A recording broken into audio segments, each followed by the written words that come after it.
मित्रांनो, एमपीएससी मध्ये वारंवार विचारला जाणारा आणि हमखास मार्क देणारा चॅप्टर ब्रिटिशकालीन शिक्षण व्यवस्था. आज आपण हा विषय इतका स्पष्ट करू की परीक्षेत प्रश्न चुकणारच नाही. नक्कीच. पण हा फक्त परीक्षेपुरता विषय नाहीये.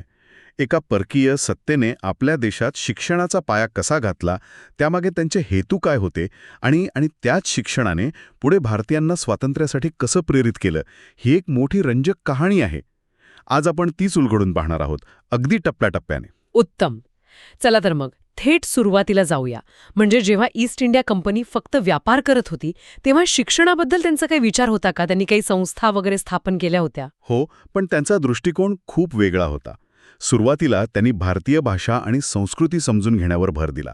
याचंच उदाहरण म्हणजे 1781 मध्ये वॉरन हेस्टिंग्जने स्थापन केलेला कलकत्ता मद्रसा. अच्छा. हा होता मुस्लिम कायद्याच्या अभ्यासासाठी. त्यानंतर साधारण 1791 मध्ये जॉनाथन डंकन यांनी बनारस संस्कृत महाविद्यालय सुरू केलं.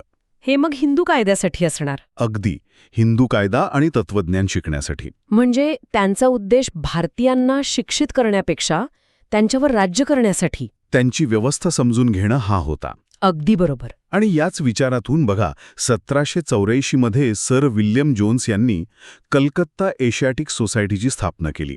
त्यांचा उद्देश होता भारताचा प्राचीन इतिहास, साहित्य आणि विज्ञान जगासमोर आणणं. म्हणजे या सुरुवातीच्या काळात कंपनीचा कल पूर्णपणे पौर्वात्य शिक्षणाकडे होता, ओरिएंटलिस्ट विचारांकडे. हे झाले कंपनीचे प्रयत्न. पण याच काळात काही वैयक्तिक पातळीवरही प्रयत्न सुरू होते, नाही का? विशेषतः ख्रिश्चन मिशनऱ्यांचे. हो, ते खूप महत्वाचे आहेत. 1793 मध्ये विल्यम कॅरे यांनी बंगालमध्ये सरकारी मदतीशिवाय इंग्रजी शाळा सुरू केली. विल्यम वॉर्ड म्हणून होते, त्यांनी बायबलचा बंगालीत अनुवाद केला. या मिशनऱ्यांनी 18व्या शतकात अनेक परोपकारी शाळा म्हणजे चॅरिटी स्कूल्स सुरू केल्या. पण त्यांचा हेतू दुहेरी असणार, शिक्षण आणि धर्मप्रसार. अगदी. शिक्षण देण्याबरोबरच धर्मप्रसार करणं हाही एक हेतू होताच. आणि उच्च शिक्षणाबद्दल काय? भारतीयांसाठी पहिलं कॉलेज कधी आणि कोणी सुरू केलं? इथे एक गमतीशीर मुद्दा आहे. 1800 साली लॉर्ड वेल्स्लीने कॅलकटा फोर्ट विल्यम कॉलेज सुरू केलं, पण ते भारतीयांसाठी नव्हतं. मग कोणासाठी होतं? ते होतं भारतात येणाऱ्या नवीन सनदी अधिकाऱ्यांच्या प्रशिक्षणासाठी. त्यांना इथली भाषा, कायदे आणि रीतिरिवाज शिकवण्यासाठी. वाव. म्हणजे भारतीयांना शिक्षण देण्याआधी त्यांनी स्वतःच्या अधिकाऱ्यांना भारतीय शिक्षण देण्याचं कॉलेज काढलं. मग भारतीयांकडून कधी प्रयत्न सुरू झाले? लवकरच. 1817 मध्ये राजा राममोहन रॉय यांच्यासारख्या दूरदृष्टीच्या समाजसुधारकाने पुढाकार घेऊन कॅलकटा हिंदू कॉलेजची स्थापना केली. तर 1818 मध्ये श्रीरामपूरला बाप्टिस्ट मिशन कॉलेज सुरू झालं. ओके. आणि याच 1818 साली विल्यम ॲडम नावाच्या एका अधिकाऱ्यांनी भारतात सक्तीच्या शिक्षणाची योजना मांडली होती. म्हणजे हळूहळू शिक्षणाची गरज सगळ्यांनाच पटू लागली होती. आणि मग कंपनी सरकारनेही यावर पहिल्यांदा अधिकृतपणे विचार केला, तो 1813च्या चार्टर ॲक्टमध्ये. बरोबर? अगदी बरोबर. 1813चा चार्टर ॲक्ट हा एक मैलाचा दगड आहे. याच कायद्यात पहिल्यांदा भारतीयांच्या शिक्षणासाठी वार्षिक 1 लाख रुपयांची तरतूद करण्यात आली. 1 लाख रुपये? हो. पुढे 1833च्या चार्टर ॲक्टमध्ये, ज्याला सेंट हेलेना कायदा असंही म्हणतात, ही रक्कम वाढवून 10 लाख रुपये करण्यात आली. पैसे तर मंजूर झाले, पण ते वापरायचे कसे यावरून एक मोठा वाद सुरू झाला, जो एमपीएससी ॲस्पिरंट्ससाठी एक ट्रॅप असतो. पूर्वात्यवाद विरुद्ध पाश्चिमात्यवाद. हा नेमका वाद काय होता? हा वाद फक्त भाषेचा नव्हता, तर तो विचारधारेचा होता. पूर्वात्यवादी म्हणजे ओरिएंटलिस्ट गटाचं म्हणणं होतं की भारतीयांना त्यांच्याच भाषेतून म्हणजे संस्कृत, अरबी, फारसीतून शिक्षण द्यावं. यात वोरेस विल्सन, सर विल्यम जोन्स यांच्यासारखे अभ्यासक होते, ज्यांना भारतीय संस्कृतीबद्दल आदर होता. हो. आणि दुसरा गट होता पाश्चिमात्यवाद्यांचा म्हणजे अँग्लिसिस्ट्स. त्यांचं म्हणणं होतं की इंग्रजीतूनच शिक्षण द्यायला हवं. बरोबर. त्यांचं म्हणणं होतं की भारतीय भाषा आणि ज्ञान मागासलेलं आहे, त्यामुळे खरा विकास करायचा असेल तर शिक्षण इंग्रजीतूनच दिलं पाहिजे. आणि गंमत म्हणजे या गटात राजा राममोहन रॉय यांचाही समावेश होता. त्यांना वाटत होतं की इंग्रजी शिक्षणानेच समाज सुधरेल. आणि या वादावर पडदा टाकला तर लॉर्ड मेकॉले यांनी. त्यांची एंट्री कशी झाली? 1834 मध्ये लॉर्ड मेकॉले गव्हर्नर जनरलच्या काउन्सिलमध्ये कायदा मंत्री म्हणून आले. त्यांना या वादावर निर्णय घेण्यासाठी शिक्षण समितीचे अध्यक्ष नेमण्यात आले. आणि 2 फेब्रुवारी 1835 रोजी त्यांनी आपला तो प्रसिद्ध मिनिट ऑन इंडियन एज्युकेशन हा अहवाल सादर केला. आणि या एका अहवालाने भारताच्या शिक्षणाची दिशाच बदलून टाकली. पूर्णपणे. मेकॉले यांनी पाश्चिमात्य शिक्षणाची इतकी जोरदार बाजू मांडली की तेव्हाचे गव्हर्नर जनरल लॉर्ड बेंटिंग यांनी 7 मार्च 1835 रोजी ती स्वीकारली. मेकॉलेचं एक प्रसिद्ध वाक्य आहे की युरोपच्या एका चांगल्या ग्रंथालयातील एका कपाटावरील पुस्तके ही भारत आणि अरेबियाच्या संपूर्ण साहित्य इतकी मौल्यवान आहेत. बापरे, म्हणजे इतका टोकाचा दृष्टिकोन होता. हो, यातून त्याचा दृष्टिकोन स्पष्ट दिसतो. त्याचा उद्देश होता रक्ताने आणि वर्णाने भारतीय, पण विचाराने, आवडीनिवडीने आणि बुद्धीने इंग्रज असलेला एक वर्ग तयार करणे, जो प्रशासनात मदत करेल. म्हणजे शिक्षित करण्यामागे एक राजकीय हेतू होता. याच लॉर्ड बेंटिंगच्या काळात वैद्यकीय शिक्षणाचीही सुरुवात झाली नाही का? हो, त्यांनी कलकत्ता मेडिकल कॉलेजची स्थापना केली आणि त्या कॉलेजचे सेक्रेटरी होते डॉक्टर फ्रेडरिक जॉन मॉवेट. त्यांनीच पुढे परीक्षा घेण्यासाठी स्वतंत्र विद्यापीठ असावं अशी कल्पना पहिल्यांदा मांडली होती. आणि ही जी विद्यापीठाची कल्पना पुढे प्रत्यक्षात आली ती 1854च्या वोटच्या खलित्यामुळे. याला तर इंग्रजी शिक्षणाचा मॅग्ना कार्टा म्हणतात. PYQ मध्ये हा प्रश्न खूप वेळा येतो, याला इतकं महत्त्व काय आहे? कारण हा पहिलाच सर्वसमावेशक आराखडा होता. चार्ल्स वुड, जे तेव्हा बोर्ड ऑफ कंट्रोलचे अध्यक्ष होते, त्यांनी भारतासाठी प्राथमिक शाळेपासून ते विद्यापीठापर्यंत एक संपूर्ण शिक्षण प्रणाली तयार केली. यात 2 मुख्य शिफारशी होत्या. एक म्हणजे प्रत्येक प्रांतात स्वतंत्र लोक शिक्षण विभाग म्हणजे डिपार्टमेंट ऑफ पब्लिक इन्स्ट्रक्शन स्थापन करणे. आणि दुसरी शिफारस होती विद्यापीठांची स्थापना करणे. बरोबर. लंडन विद्यापीठाच्या धर्तीवर कलकत्ता, मुंबई आणि मद्रास या 3 ठिकाणी विद्यापीठे स्थापन करावीत असं या खलित्यात म्हटलं होतं. आणि याची अंमलबजावणी खूप वेगाने झाली. 1855 मध्ये लोक शिक्षण विभाग स्थापन झाले. आणि 1857 साली तिन्ही विद्यापीठे. हो, 1857 साली तिन्ही विद्यापीठे स्थापन झाली. याच काळात काही महत्त्वाचं अनुवाद कार्य झाल्याचंही वाचनात येतं. हो ना, पाश्चात्य विद्वानांना भारतीय ग्रंथांबद्दल कुतूहल निर्माण झालं होतं.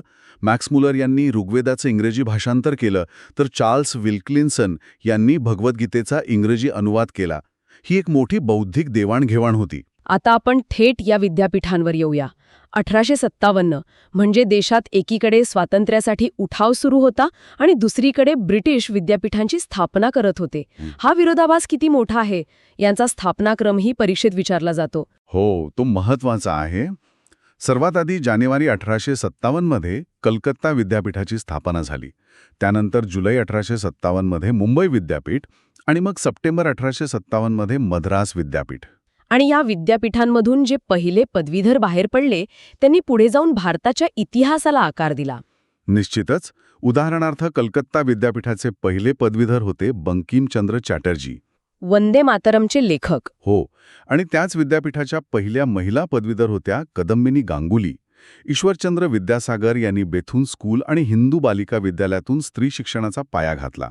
आणि आपल्या मुंबई विद्यापीठाबद्दल काय? इथले पहिले पदवीधर कोण होते?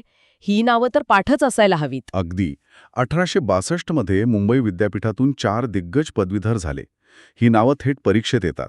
न्यायमूर्ती महादेव गोविंद रानडे, प्राच्यविद्या पंडित डॉक्टर राघो भांडारकर, शिक्षणतज्ज्ञ वामन आबाजी मोडक आणि बाळ मंगेश वाघळे या चौघांनी महाराष्ट्राच्या सामाजिक आणि बौद्धिक जडणघडणीत सिंहाचा वाटा उचलला. आता या व्यवस्थेची 25 वर्ष पूर्ण झाल्यावर तिचा आढावा घेण्याची गरज वाटली असेल आणि त्यातूनच हंटर आयोग आला. अगदी बरोबर. 1882 मध्ये लॉर्ड रिपनने सर विल्यम हंटर यांच्या अध्यक्षतेखाली भारतीय शिक्षण आयोग नेमला. या आयोगाचं वैशिष्ट्य काय होतं? याचं सगळ्यात मोठं वैशिष्ट्य म्हणजे यात भारतीयांना आपली मतं मांडण्याची मोठी संधी मिळाली. आणि या संधीचा भारतीयांनी पुरेपूर उपयोग करून घेतला, विशेषतः महात्मा ज्योतिराव फुले. हो, त्यांची साक्ष ऐतिहासिक होती. महात्मा फुले यांनी आयोगासमोर अत्यंत परखडपणे समाजाच्या तळागाळातील लोकांच्या शिक्षणाचा मुद्दा मांडला. त्यांनी काय मागणी केली होती? त्यांनी पहिली मागणी केली की 12 वर्षांखालील मुलामुलींना प्राथमिक शिक्षण सक्तीचे आणि मोफत मिळावे. मोफत? हो. आणि त्यांनी आग्रह धरला की सरकार जो कर गोळा करतं तो उच्चवर्गीयांवर नाही तर बहुजन समाजाच्या शिक्षणावर खर्च करावा. महात्मा फुले यांशिवाय आणखी कोणी महत्वाच्या व्यक्ती होत्या? होत्या ना, पंडिता रमाबाई यांनी स्त्री शिक्षणाची बाजू मांडली. सर सय्यद अहमद खान यांनी मुस्लिम समाजाच्या गरजांवर प्रकाश टाकला. दादाभाई नौरोजी यांनीही सार्वत्रिक शिक्षणाची मागणी केली. म्हणजे या आयोगामुळे प्राथमिक शिक्षणाचा प्रश्न राष्ट्रीय पातळीवर आला. अगदी. आणि यानंतर प्राथमिक शिक्षण सक्तीचं करण्याच्या दिशेने प्रयत्न सुरू झाले, विशेषतः मुंबई इलाख्यात. हो, इथे इब्राहिम रहमतुल्ला, सर चिमनलाल सेटलवाड, गोपाळकृष्ण गोखले यांचं नाव येतं. हो, यांनी खूप प्रयत्न केले, पण निर्णायक यश मिळालं विठ्ठलभाई पटेल यांना. पटेल कायदा. बरोबर. त्यांच्याच प्रयत्नांमुळे मुंबई महानगरपालिका प्राथमिक शिक्षण कायदा 1918 संमत झाला. याला पटेल कायदा म्हणतात. याने 6 ते 11 वयोगटातील मुलांसाठी शिक्षण सक्तीचं केलं. हे झालं ब्रिटिश भारतात. पण संस्थानांनी तर यात आणखी पुढचं पाऊल उचललं होतं. हो, संस्थानांनी तर आदर्श घालून दिला. प्राथमिक शिक्षण सक्तीचे करणारे पहिले संस्थान होते बडोदा. महाराजा सयाजीराव गायकवाड. बरोबर. पण प्राथमिक शिक्षण सक्तीचे आणि मोफत करणारे पहिले संस्थान होते कोल्हापूर. छत्रपती शाहू महाराजांच्या नेतृत्वाखाली. अगदी. आणि त्यांनी फक्त कायदाच नाही केला, तर 1917 मध्ये कोल्हापुरात चिपरीपेटा इथे पहिली शाळा सुरू करून त्याची अंमलबजावणी पण केली. आता पुन्हा उच्च शिक्षणाकडे वळूया. लॉर्ड कर्झनच्या काळात उच्च शिक्षणावर सरकारचं नियंत्रण वाढवण्याचे प्रयत्न सुरू झाले. त्याचीच परिणती म्हणजे 1904चा भारतीय विद्यापीठ कायदा. याची पार्श्वभूमी 1901च्या सिमला परिषदेत तयार झाली होती आणि त्याचा आधार होता 1902चा रॅले आयोग. या रॅली आयोगात भारतीय सदस्य होते का, हे विचारतात परीक्षेत. होते. आणि त्यांची नावं परीक्षेसाठी खूप महत्वाची आहेत. अध्यक्ष सर थॉमस रॅले होते आणि 2 भारतीय सदस्य होते, न्यायमूर्ती गुरुदास बॅनर्जी आणि सय्यद हुसेन बिलग्रामी. इथे एक गोष्ट लक्षात ठेवली पाहिजे की रॅले आयोगाचं कार्यक्षेत्र फक्त आणि फक्त उच्च शिक्षण होतं, प्राथमिक किंवा माध्यमिक नाही. ओके. यानंतरही शिक्षणाचा आढावा घेण्यासाठी अनेक समित्या आल्या. त्यातल्या काही महत्वाच्या. 1917चा सँडलर विद्यापीठ आयोग खूप महत्वाचा आहे. यात आशुतोष मुखर्जी आणि जियाउद्दीन अहमद हे भारतीय सदस्य होते. त्यांनीच शिफारस केली की शालेय शिक्षण 12 वर्षांचं असावं आणि त्यानंतर इंटरमिडिएटची 2 वर्ष असावीत. त्यानंतर 1929 मध्ये हार्टॉक समिती आली, जिने प्राथमिक शिक्षणाला राष्ट्रीय महत्त्व देण्यावर भर दिला. आणि मग आली गांधीजींची वर्धा शिक्षण योजना. ही संकल्पना इतरांपेक्षा खूप वेगळी होती. खूपच वेगळी. 1937 मध्ये गांधीजींनी हरिजन वृत्तपत्रातून ही पायाभूत शिक्षणाची कल्पना मांडली. त्यांचं म्हणणं होतं की शिक्षण केवळ पुस्तकी नसावं, ते कोणत्या तरी हस्तोद्योगाशी जोडलेलं असावं. काम करताना शिक्षण हे त्याचं ब्रीदवाक्य होतं. या योजनेचा आराखडा तयार करण्यासाठी नेमलेल्या समितीचे अध्यक्ष होते डॉक्टर झाकीर हुसेन. स्वातंत्र्याच्या अगदी जवळ आल्यावर तांत्रिक शिक्षणाबद्दलही विचार सुरू झाला होता, नाही का? हो, त्यासाठीच 1946 मध्ये नलिनी रंजन सरकार यांच्या अध्यक्षतेखाली सरकार समिती नेमण्यात आली होती. देशाच्या औद्योगिक विकासासाठी उच्च तांत्रिक संस्थांची गरज आहे हे या समितीने ओळखलं आणि याचाच थेट परिणाम म्हणजे 1951 साली भारतातली पहिली IIT खरगपूर येथे स्थापन झाली. आणि मग भारत स्वतंत्र झाल्यावर जो पहिला शिक्षण आयोग आला तो म्हणजे राधाकृष्णन आयोग. अगदी. 1948-49चा राधाकृष्णन आयोग हा स्वतंत्र भारताचा पहिला शिक्षण आयोग होता.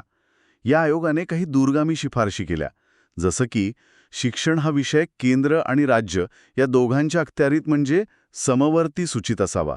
विद्यापीठांना अनुदान देण्यासाठी UGC अर्थात विद्यापीठ अनुदान आयोगाची स्थापना करावी. ग्रामीण विद्यापीठ आणि कमवा आणि शिका यांसारख्या कल्पनाही त्यांनीच मांडल्या. होय. पण इथे MPSCसाठी एक विशेष टीप आहे. कमवा आणि शिका योजनेची राष्ट्रीय स्तरावर शिफारस जरी राधाकृष्णन आयोगाने केली असली तरी महाराष्ट्रात या योजनेचे खरे जनक आहेत कर्मवीर भाऊराव पाटील. त्यांनी रयत शिक्षण संस्थेमार्फत ही योजना खूप यशस्वी करून दाखवली. वाह!